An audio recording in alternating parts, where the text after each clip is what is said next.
नमस्कार प्रेक्षक हो, आज बऱ्याच दिवसांनी आपण पुन्हा भेटतो आहोत.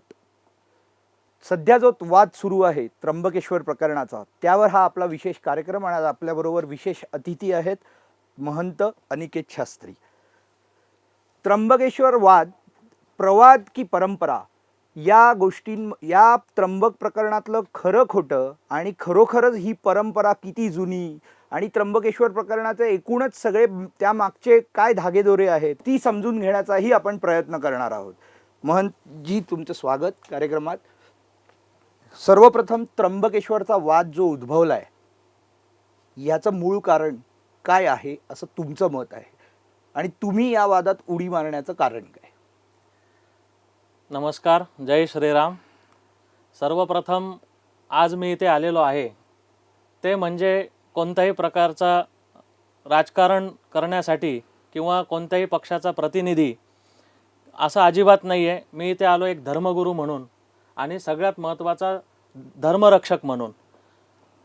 हा जो वाद झालेला आहे याच्यामध्ये उडी मारण्याचं कारण एवढंच आहे की त्र्यंबकेश्वर देवस्थान हे फक्त त्र्यंबकेश्वर नगरवासियांचंच आहे असं नसून 100 कोटी हिंदूंचं ते देवस्थान आहे. बरोबर. अत्यंत पवित्र असं ते देवस्थान आहे. 12 ज्योतिर्लिंगापैकी आद्य ज्योतिर्लिंग म्हणून त्याला संबोधलं जातं. त्याचबरोबर तंत्रपीठ तिथे आहे. असे अनेक त्याची महती जेवढी गाऊ तेवढी कमी आहे.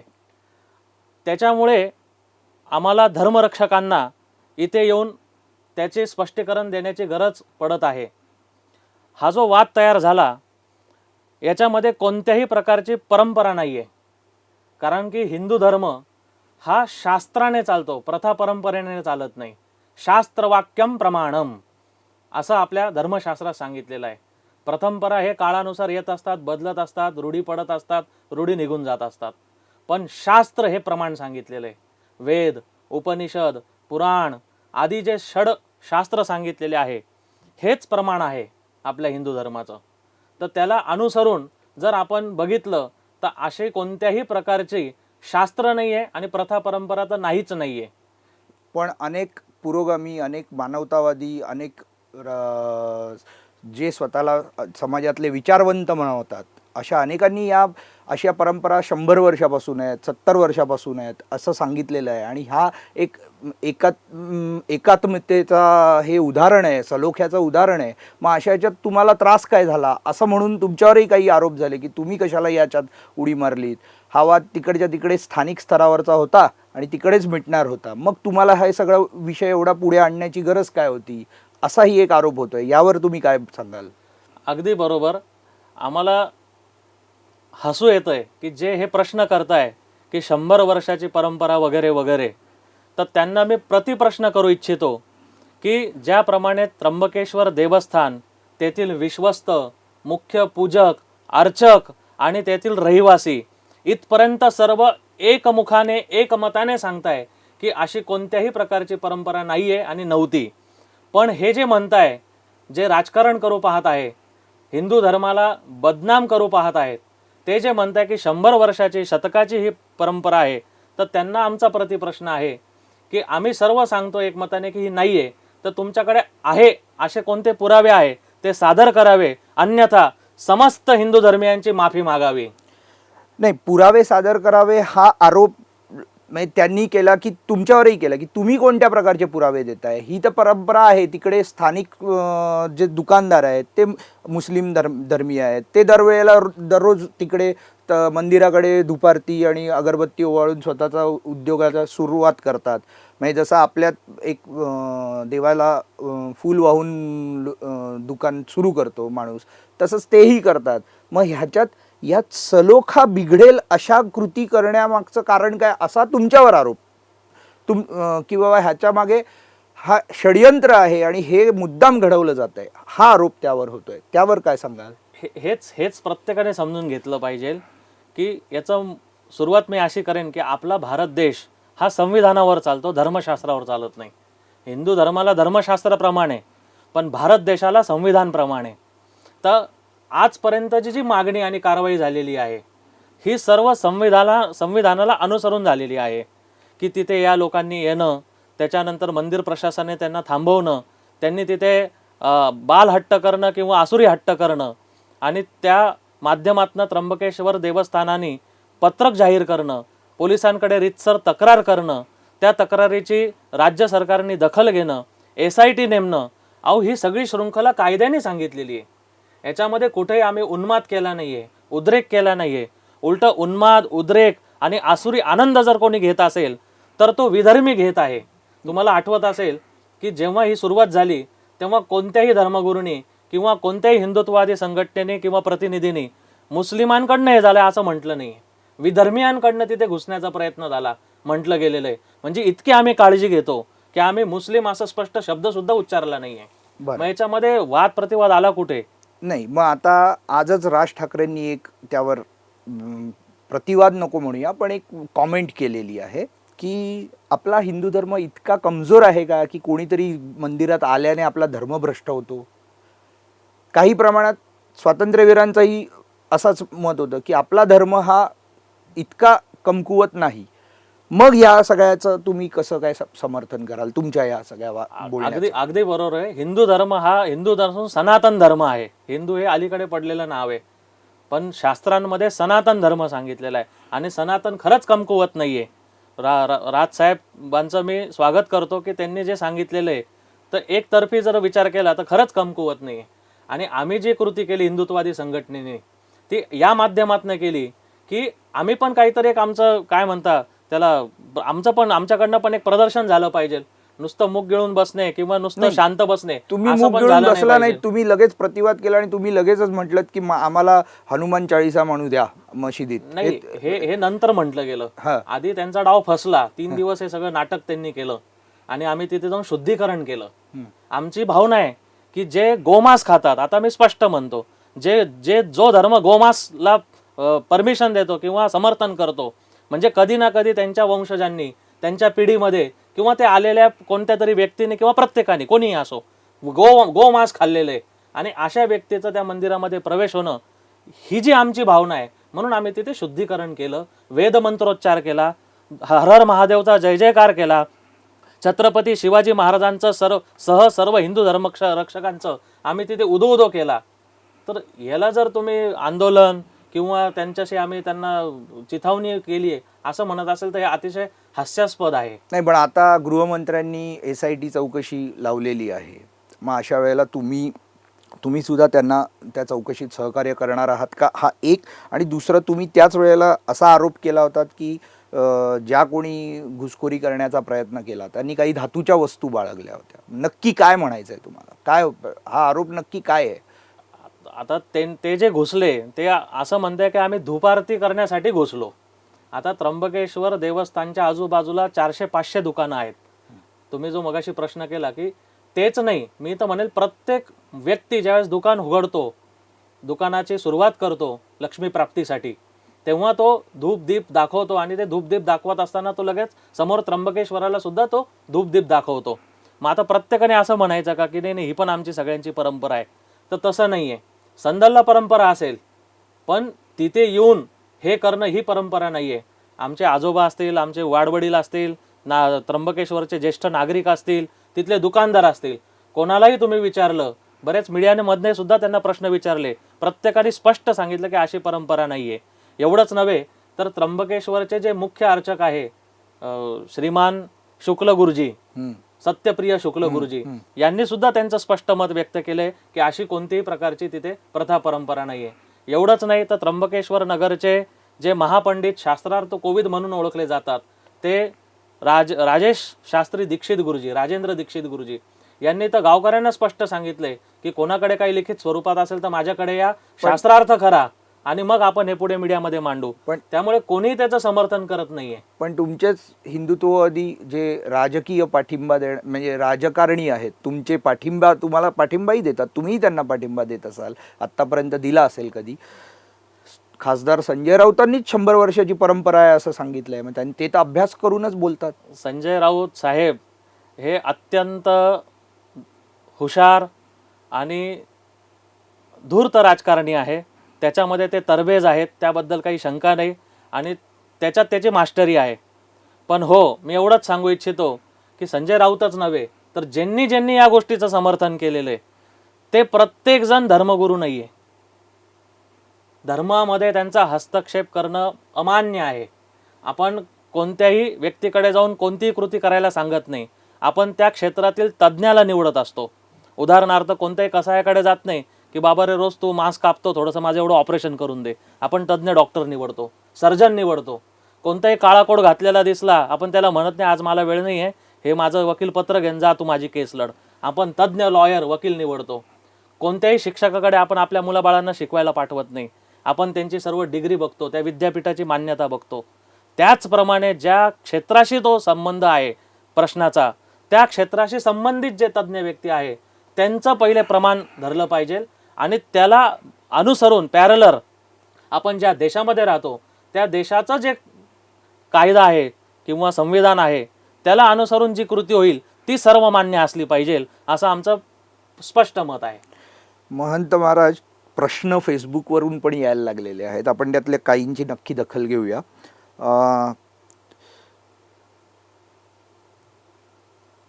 प्रियांका शिंदे विचारतायत की हे सगळं वातावरण पाहून सारखा हाच प्रश्न मनात येतोय की नक्की सनातन धर्म म्हणजे नक्की धर्म म्हणजे नक्की तरी काय, की हा सगळा वाद घडवण्याकरता किंवा त्यांचा कदाचित असा हेतू आहे की हा सलोखा बिघडवण्याचा प्रयत्न आहे, की धर्म म्हणजे नक्की काय आहे. आपल्या अर्थात अनेकदा धर्म ही अफूची गोळी आहे वगैरे असे युक्तिवाद केले जातात. तर या सगळ्या पार्श्वभूमीवर हा प्रश्न, या प्रश्नाला काय उत्तर द्याल? सर्वप्रथम पूर्ण विश्वामध्ये धर्म हा एकच आहे, तो म्हणजे सनातन हिंदू धर्म. बाकी सर्व मत, मजहब, पंथ, संप्रदाय, शाखा वगैरे वगैरे आहेत, पण धर्म एकच आहे, तो म्हणजे सनातन. आणि धर्म याचा अर्थ धारण करणे. सकाळी उठल्यापासून रात्री झोपेपर्यंत, जन्माला आल्यापासून मृत्यूपर्यंत स्वतःला, परिवाराला, निसर्गाला, राष्ट्राला आणि प्रत्येक सूक्ष्मातील सूक्ष्म सजीवाला कोणत्याही प्रकारचं नुकसान न देता, कोणत्याही प्रकारचं त्यांना इजा न देता जगणे म्हणजे तुम्ही धर्मधारणा करणे आणि त्या धर्माला तुम्ही पात्र ठरणे होय, अशी ही धर्माची शास्त्रीय व्याख्या आहे. त्यामुळे मी प्रतिप्रश्न आपल्या चॅनलच्या माध्यमातून सर्वांना करू इच्छितो की सर्वात प्राचीन धर्म कोणता? तर साहजिक सर्व सांगतील की सनातन हिंदू धर्म. बरोबर. बाकी सर्व मुस्लिम जो संप्रदाय आहे, मजहब आहे, त्यांचे आपल्याला प्रमाण सापडतात की इसवी सन अमुक अमुक साल, इसवी सन हे म्हणजे 1000 वर्ष, 1500 वर्ष, 1200 वर्ष जे काही असेल. पण या सर्वांच्याही अगोदर होता हजारो वर्षापूर्वी तो सनातन धर्म. मग एक फक्त आत्मचिंतन करा की सर्वात प्राचीन धर्म असून सुद्धा आणि बाकीचे धर्म अलीकडचे असून सुद्धा प्रत्येक धर्माचे 70-80 देश आहेत. मुस्लिम धर्माचे 70 पेक्षा जास्त देश आहे, ख्रिश्चन धर्मियांचे 50 पेक्षा जास्त देश आहेत, बौद्ध धर्मियांचे 10 पेक्षा जास्त देश आहे. पण जो सर्वात प्राचीन धर्म आहे त्याचा एकही देश नाही. याच्यावरूनच समजतं ना, एक नेपाळ होता, तो पण नाही ना आता. हो. म्हणजे याच्यावरूनच समजतं की आपण किती सहिष्णू आहोत, आपण आक्रांते नाही आहोत, आपण सर्वांना सामावून घेणारे आहोत, आपण निसर्ग पूजक आहोत, आपण सर्व समावेशक आहोत. एवढं असताना सुद्धा जर हिंदू धर्मावरतीच जर परत आघात होत असतील तर याच्या इतकी मोठी शोकांतिका नाही. सुहास शेलारांनी असाच संबंधित प्रश्न विचारलाय. 16व्या शतकात औरंगजेबाने त्र्यंबकेश्वर मंदिर पाडलं होतं. बरोबर. त्यानंतर 17व्या शतकामध्ये मराठ्यांनी त्याचा जीर्णोद्धार केला होता. आता काल जो प्रकार गेले काही दिवस जो प्रकार घडतोय तो पुन्हा मुस्लिम आक्रमणाचा हा प्रकार म्हणायचा का, असा त्यांचा प्रश्न आहे. ज्या घटना घडल्या त्या घटनेनुसार माझी वैयक्तिक भावना तर अशीच आहे की एक प्रकारचं आधुनिक आक्रमणच आहे, ज्याला आपण म्हणू लँड जिहाद. कारण मागच्या वर्षी 4-5 तरुणांनी प्रयत्न केला आणि या वर्षी 50-60 जणांनी प्रयत्न केला. 2 वर्षाच्या अयशस्वी आणि आसुरी प्रयत्नाने हे 100 वर्षाचे दावे करायला लागले. तर विचार करा की यांना जर खरंच परमिशन दिली, खरंच यांना मध्ये घेतलं तर हे मंदिरावरती दावा ठोकायला कमी करणार नाही. हा एक प्रकारचा आधुनिक लँड जिहाद आहे आणि लँड जिहादची ही सुरुवात आहे, चंचू प्रवेश, असं मी. लँड जिहादवर आपण अजून सविस्तर बोलू. काही प्रश्न आहेत, पण याच्याशीच संबंधित प्रश्न करुणाशंकर तिवारी विचारतायत की या प्रकरणामध्ये आखाडा परिषद का सक्रिय दिसत नाही? अजिबात नाही. आखाडा परिषद सर्वप्रथम सक्रिय आहे. मी पण एका आखाड्याचाच महंत आहे आणि माझ्या माध्यमातनं का होईना किंवा संपूर्ण भारतातनं जेवढ्या संतांनी आवाज उठवला ते सर्व आखाड्याशी संबंधित आहेत. आखाडा हिंदू धर्माची सेना आहे. जगद्गुरु शंकराचार्य आणि जेवढे आधी जगद्गुरु होऊन गेले आहेत, हे सर्व या हिंदू धर्माचे, सनातन धर्माचे आम्ही त्यांचे पूजक आहोत. त्यामुळे फक्त आखाडा म्हणून कोणी बोललं तरच ते आखाड्याने बोललं असं नाही आहे. जो कोणी संत या विषयावरती बोलेल तो आखाड्याचा प्रतिनिधी म्हणूनच बोलत असतो, हिंदू धर्मरक्षणासाठीच बोलत असतो. त्यामुळे हे मनातनं काढून टाका. अजून एक मीच प्रश्न करतो की अजून एक आरोप होतो की गावातलं कोणी साथ देत नाही. हो, बरोबर की नाही? हो, तुम्ही बाहेरचे आहात असं तर त्यांचं असं पण नाहीये, गावातलं कोणी साथ देत नाही. माझ्याकडे व्हिडिओ आहेत, आपण पण युट्यूबला जाऊन व्हिडिओ बघू शकतात किंवा मी तुम्हाला ते सुपूर्द करतो थोड्या वेळाने. त्या व्हिडिओमध्ये मी मगाशीच सांगितलं की महापंडित, शास्त्रार्थ विशारद राजेंद्र दीक्षित गुरुजी, सत्यप्रिय शुक्ल गुरुजी जे मुख्य अर्चक आहे, त्यांच्याबरोबर जे पुरुषोत्तम लोहगावकरजी नगराध्यक्ष आहे, त्यांचे पुतणे चेतन लोहगावकरजी, नंतर कळमकर गुरुजी, शिखरे गुरुजी, अनेक गुरुजी, 150च्या वर गुरुजी तिथे उपलब्ध होते त्या शुद्धीकरणासाठी. त्यामुळे असं म्हणणं एकदम चुकीचं आहे. उलट हे मानसिक खच्चीकरण केल्यासारखं आहे. तुम्ही लँड जिहाद म्हणालात, लँड जिहादची अशी काही उदाहरणं आहेत तुमच्याकडे, आणखीन काही प्रकरणं तुमच्या डोळ्यासमोर की तुम्ही इतक्या ठामपणे लँड जिहाद आहे हे म्हणून म्हणताय? याचं पहिलं उदाहरण हेच की 2 वर्षाच्या प्रयत्नात 100 वर्षाचा दावा होतोय. आता ही संदल कुठून येते, कसं ह्याच्याही मुळाशी जातील सांगतो मी. इथं सुरुवात आहे. आणि याचबरोबर माननीय राज साहेबांचा विषय निघाला म्हणून सांगतो, त्यांनी ती माहीमला कुठेतरी सांगितलं की व्हिडिओमध्ये, मग ते काय लँड जिहाद नाही तर काय? ताजं उदाहरण आहे ना सगळ्यात मोठं. आणि त्याच्यानंतर कितीतरी पाडल्या गेल्या मशिदी, मग ही लँड जिहाद नाही तर काय? एवढंच नाही, त्र्यंबक जाऊ द्या, नाशिकमध्ये एक एरिया असा आहे इस्कॉन मंदिरापासून पौर्णिमा बस स्टॉप म्हणता, तिथून मध्ये एक 500 मीटर अंतरावर गेलात की तिथे आता 95% मुस्लिम वस्ती झाली. हिंदू तिथे हळूहळू आपल्या जागा विकून निघून गेलेत. आता तिथे जे राम मंदिर आहे, ते राम मंदिर पाडावं किंवा तिथे ते तुटावं यासाठी तिथले जे वास्तवास जे लोक आहे ते असा प्रयत्न करतात की इथे आता 95% मुस्लिम आहे, तर राम मंदिराची गरज काय? अशी ती मानसिकता आहे. तर विचार करा, याला तुम्ही काय म्हणणार? हा जिहाद नाही तर काय आहे? श्रुतिका विचारते, असा प्रकार पुन्हा घडू नये म्हणून काय काळजी घ्यायला हवी? असा प्रकार घडू नये यासाठी प्रत्येक हिंदूने जागरूक असणं गरजेचं आहे. मंदिर व्यवस्थापनाने अजून सक्रिय किंवा अजून सिक्युरिटी वाढवणं गरजेचं आहे. प्रशासनाने मंदिरं जी ताब्यात घेतलेली आहे ती सरकार मुक्त करून जे धर्मरक्षक, भक्त आणि धर्मपरंपरेचे पाईक आहेत त्यांच्याच माध्यमातून ते चालवलं गेलं पाहिजे. कारण की तिथे येऊन भाविक जो पैसे टाकतो दानपेटीत, तो धर्मरक्षणासाठी टाकतो. तो रोड बनवायसाठी, एअरपोर्ट बनवायसाठी टाकत नाही, तो धर्मरक्षणासाठी टाकतो. त्यामुळे प्रत्येक संपन्न मंदिराने 6 गोष्टी करणं आवश्यक आहे. एक, प्रत्येक मंदिराची, संपन्न मंदिराची वेधशाळा असणं गरजेचं आहे. प्रत्येक संपन्न मंदिराची व्यायामशाळा असणं गरजेचं आहे. प्रत्येक संपन्न मंदिराची यज्ञशाळा असणं गरजेचं आहे. प्रत्येक संपन्न मंदिराची गोशाळा असणं गरजेचं आहे. प्रत्येक संपन्न हिंदू मंदिराची आयुर्वेदालय असणं गरजेचं आहे. आणि याचबरोबर शेवटचं म्हणजे प्रत्येक संपन्न हिंदू मंदिराने जे दुर्बल मंदिर आहेत त्यांना दत्तक घेणं गरजेचं आहे. याच प्रकारे हिंदू धर्माची रक्षा प्रखरतेने होऊ शकते. पण अनेक मंदिरांवर शासनाचं नियंत्रण आहे. तुम्ही हे जे म्हणताय हे शासनाकडून होईल असं तुम्हाला वाटतंय? नाही, शासनाचं नियंत्रणच काढलं पाहिजे. शासनाची गरज काय? कोणत्या मशिदीवरती शासनाचं नियंत्रण आहे? कोणत्या चर्चवरती शासनाचं नियंत्रण आहे? फक्त हिंदू मंदिरांवरती का शासनाचं नियंत्रण आहे? वाईट गोष्ट आहे, तिरुपती सारख्या देवस्थानचा अध्यक्ष ख्रिश्चन आहे. का बरं? हिंदू मेले का? तो ख्रिश्चन धर्म एवढा मोठा धर्मगुरू चालला की तो तिरुपती देवस्थानचा अध्यक्ष होऊ शकतो. हिंदूमध्ये कोणीच विद्वान नाही. कोणत्या चर्चचा हिंदू अध्यक्ष आहे का? कोणत्या मस्जिदीचा हिंदू अध्यक्ष आहे का? आता याच करता आखाडे काय करतायत हा प्रश्न मग त्याला जोडून येतो. आखाडे आपापल्या परीने काम करताय. सर्वप्रथम आखाड्याचे जे साधू असतात, व्यावहारिक लौकिक भाषेत मी सांगतो, त्यांनी 6 धुवून टाकलेलं असतं. म्हणून 6 धू. 6 काय तर काम, क्रोध, लोभ, मोह, मद, मत्सर इति षड विकार. त्याच्यामुळे पहिल्यांदा ते आत्मोद्धारासाठी वैराग्य जीवन जगत असतात. सकाळी उठल्यापासून रात्री झोपेपर्यंतची जी दिनचर्या दिलेली साधू संतांना किंवा हिंदूला, तीच पार करता करता वेळ पुरत नाही. साधू हा तपस्वी सांगितलेला आहे आणि एवढं करून जो वेळ मिळतो त्याच्यामध्ये ते येऊन आपापल्या परीने, आज मी तुमच्या समोर आलोय, प्रत्येक जण आपापल्या परीने योगदान देतोय.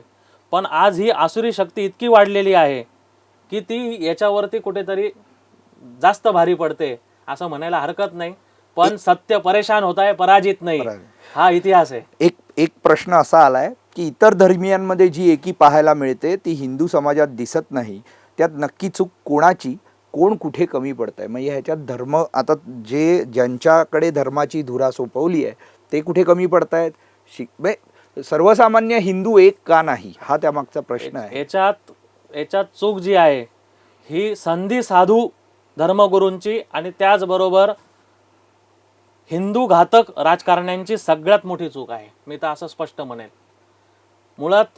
आणि त्याच्याही पेक्षा जास्त चूक जर कोणाची जर तुम्ही म्हणालात तर ती प्रत्येक हिंदू नागरिकाची आहे की जो धर्मशास्त्राचा अभ्यास करत नाही, धर्मग्रंथ त्याच्या घरात नाही, लहानपणापासून आपल्या मुलाबाळांना संस्कार देत नाही, आपल्या ज्येष्ठ वरिष्ठांकडे जो तरुण जाऊन आपली जिज्ञासा प्रगट करत नाही, या मोहमायेमध्ये अडकून गेलेला आहे. ही सगळ्यात जास्त चूक त्याची आहे.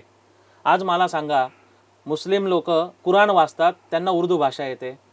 ख्रिश्चन लोक बायबल वाचतात, त्यांना इंग्लिश भाषा येते. हिंदू धर्माचे धर्मग्रंथ संस्कृत भाषेत येत आहे. कोणत्या हिंदूला किती टक्क्यांना संस्कृत भाषा येते सांगा बरं मला. बरोबर. धर्मशास्त्राचा अभ्यास वाढवणं खूप गरजेचं आहे, सत्य समजणं गरजेचं आहे. आणि ते सत्याची मी एक सुरुवात सांगतो, ती म्हणजे हिंदू धर्मामध्ये जात नाहीये. तर जातीच्या राजकारणावरती ही राजकारणी लोक आणि संधी साधू धर्मगुरू यांची अभद्र युती होऊन आजपर्यंत हे आपल्या आपल्या खुर्चीवरती सत्ता काबीज करून बसलेले. धर्मगुरूला त्याचं सिंहासन सोडायचं नाहीये आणि राजकारण्यांना त्यांची राजसत्ता सोडायची नाहीये. त्याच्यासाठी त्यांनी ह्या जाती उत्पन्न केल्या. वास्तविक पाहता हिंदू धर्म काय सांगू एका शब्दात? अगदी. प्रभू रामचंद्रांचे गुरु ब्राह्मण, ब्राह्मणांनी क्षत्रियाला देव मानलं, प्रभू रामचंद्र. दोघांनी वाल्मिक ऋषींना आपलं सर्वोच्च आधारस्थान दिलं, वाल्मिक रामायण जगाने स्वीकारलं. याच्यावरनं बघा तुम्ही कुठे जाती पाहते, कुठे जाती पाहते? क्षत्रियाने ब्राह्मणाला गुरु मानलं, ब्राह्मणाने क्षत्रियाला देव मानलं, त्यांनी यांना आपलं आत्मगुरु मानलं. तुम्ही प्रत्येक महाभारत, रामायण, कोणतंही धर्मशास्त्र घ्या, जात आणि आडनाव हा विषय हिंदूंमध्ये नाही. भारत स्वातंत्र्य झाला, माझ्या माहितीप्रमाणे 3,500च्या आतच जाती होत्या. पण आज 2023 साली 6,500च्या वर जाती आहे. कुठून आल्या ह्या जाती? कोणी निर्माण केल्या? बाकी धर्माचं मुख्य कारण एकच आहे की कोणालाही विचारा तू कोण आहे, ते मुस्लिम म्हणतात. ते अजिबात म्हणत नाही आम्ही शेख आहे, सय्यद आहे, आम्ही मौलाना आहे, आम्ही कादरी आहे, आम्ही काहीच नाही. पण हिंदूंना विचारलं तू कोण आहे तर प्रत्येक जण म्हणायला लागतो मी मराठा आहे, मी ब्राह्मण आहे, मी चांभार आहे, मी लोहार आहे, मी सुतार आहे. अजिबात नाही. इथून पुढे संकल्प करा की कोणीही विचारलं कोण आहे तर मैं हिंदू हूँ, बस मी हिंदू आहे. इथून सुरुवात करा आणि धर्मशास्त्राचा अभ्यास वाढवा. तोपर्यंत कोणी येऊन मग काही सांगेल तुम्हाला तेच सत्य वाटेल.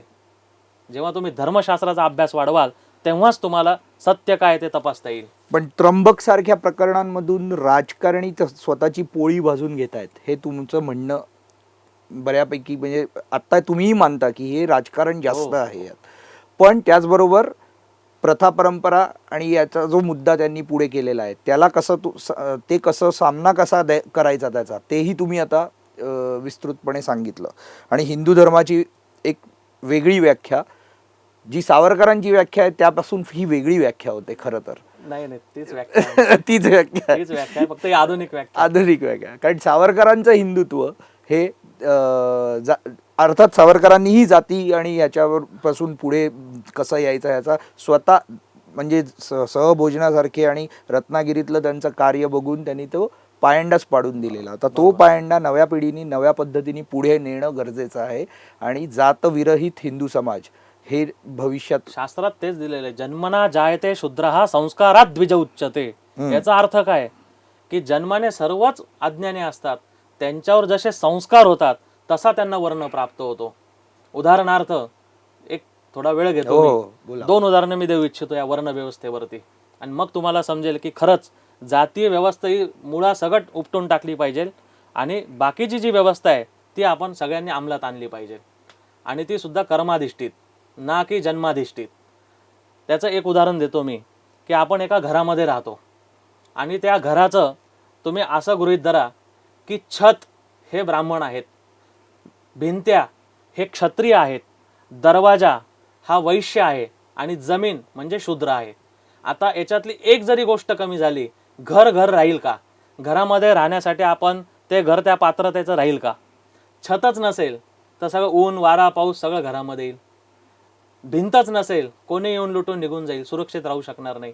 दरवाजाच नसेल तर मधले उपाशी मरतील. दरवाजा लॉक करून टाकला तर मधले उपाशी मरून जातील 8-10 दिवसात. आणि जमीनच नसेल तर घर हवेत बांधणार. म्हणजे याच्यावरनं लक्षात येतं की चारी वर्ण श्रेष्ठ आहे. चारी वर्ण देवतेनेच निर्माण केलेले आहे. चारी वर्णांची आवश्यकता आहे. हे झालं एक उदाहरण. याच अनुषंगाने दुसरं उदाहरण की मी स्वतः चारी वर्णाचा प्रतिनिधी आहे. सकाळी ज्यावेळेस मी उठतो, स्नान संध्या करतो, देवपूजा करतो, माझ्या मनात सात्विक भाव असतात, प्रसन्न चित्त असतं, त्यावेळेस असं समजा मी ब्राह्मण तत्वाशी संबंधित असतो. ज्यावेळेस मी परिवारावरती, निसर्गावरती, राष्ट्रावरती संकट येतं, त्याला मी माझ्या परीने सामोरं जातो, ते संकट दूर करण्याचा प्रयत्न करतो, त्यावेळेस मी क्षत्रिय तत्वाशी संबंधित असतो. ज्यावेळेस मी व्यापार करतो, 2 पैसे कामधंदा करून घरात आणतो, उदरनिर्वाह करतो, व्यापार करतो, तेव्हा मी वैश्य तत्वाशी संबंधित असतो. आणि ज्या वेळेस मी सेवा करतो, आई वडिलांची सेवा करतो, स्वच्छता ठेवतो, त्यावेळेस मी दास शूद्र तत्वाशी संबंधित असतो. चारी तत्व आपल्यामध्ये आहे. कुठून आला हा जातीवाद, कुठून आला हा वर्णवाद? नाही, पण आता थोडक्यात सांगायचं तर आपली सुरुवात त्र्यंबकेश्वरच्या प्रकरणावरून झाली आणि आता संपूर्ण हिंदू समाजाकरताच आपण बोलतो आहोत. पण त्र्यंबकसारखी प्रकरणं जर पुढे आणखीन आली तर हे राजकीय दृष्ट्या फायदा घेण्याचा हा जो प्रकार तुमच्या आता बोलण्यातून जो आला, मग याला कुठेतरी रोखणं किंवा निवडणुका आणि हिंदुत्वाचं राजकारण किंवा मुळात हिंदुत्व हे जे चाललंय हे समाज विघातक कृत्य ही हिंदूंकडून होत आहेत की इतरांकडून होत आहेत हेच समजेन असं झालंय. कारण हिंदूंना असं वाटायला लागलंय की हिंदूंकडूनच या गोष्टी चुकीच्या होत आहेत की काय, पण प्रत्यक्षात आता ही गोष्ट घडली ते समोरून घडलेली आहे. हिंदूंकडनं कसं काय ते आले म्हणून याला उत्तर दिलं गेलं. आता मी तर स्पष्ट सांगतो की ही पण आपलीच बांधव आहेत. हे यांचा DNA जर बघितला वैज्ञानिक दृष्ट्या तर हा हिंदूंचाच आहे. कधी काळी त्यांच्यावरती पण दमदाटी करून त्यांना कन्वर्ट केलं गेलेलं आहे. हे तर इतिहास साक्ष आहे. त्यामुळे आपलेच बांधव आहेत. आणि ते जे सय्यद चाचाजी आहे ते म्हणतात आम्ही महादेवाला म्हणतो, हर हर महादेव म्हणतो, जय श्रीराम म्हणतो वगैरे वगैरे. हिंदू लोकांच्या पूजेमुळे आमचा उदरनिर्वाह होतो, नारायण नागबली होतात, कालसर्प होतात, आम्ही धोत्र विकतो, पूजा साहित्य विकतो आणि तुम्ही देवालाही मानतात. मग एवढंच जर आहे तर मी त्यांना मोठ्या हृदयाने सांगतो की मग घरवापसी करून घ्या. मी तुमचा हात धरून तुम्हाला त्र्यंबकेश्वर मंदिरात जाऊन तुमच्याकडनं रुद्राभिषेक स्वाहाकार करून घेईल आणि सगळ्यांना मी पण आवाहन करेल. मग असं असेल, इतकी पवित्र भावना असेल तर आम्ही स्वागतच करणार आहे. पण अशी भावना नाहीये. हे घरवापसीची जबाबदारी तुम्ही घेताय अशा सर्व चुकलेल्या ते मानतात. ते स्वतः म्हणताय की मी हर हर महादेव म्हणतो, जय श्रीराम म्हणतो. असं म्हटल्यावर त्यांना इस्लाम मध्ये मान्यता कुराणनुसार मुश्रीफ आणि कुफ्र हे जे आयात आहे, आयात नंबर 9 मध्ये आणि 5 मध्ये, ते जर वाचलं तर अक्षरशः डोकं हलून जातं की जे मूर्तीपूजक समोर दिसले आणि मूर्तीपूजा जर आपल्या वडिलांनी भावानी जरी केली तरी दिसेल तिथे त्यांचा कत्ल करा असं कुराण सांगतं. पुरावेत माझ्याकडे. मग असं असताना जर ही एवढ्या मोठ्या धाडसाने म्हणताय की त्र्यंबक राज आमचा राजा आहे त्याच्यामुळे आम्ही जगतोय. काल ते हुसेन दलवाई आले, ते म्हणतात मी विठ्ठलाला मानतोय, स्वागत आहे माझं. हुसेन दलवाईंसारखे देवाला मूर्तीपूजाला मानणारे आणि या सय्यद चाचांसारखे मूर्तीपूजेला मानणारे 1 लाख मुसलमान जरी आले तरी आम्ही त्यांचं पायघड्या घालून स्वागत करू. तुमच्या चॅनलवरनं मी सांगतो.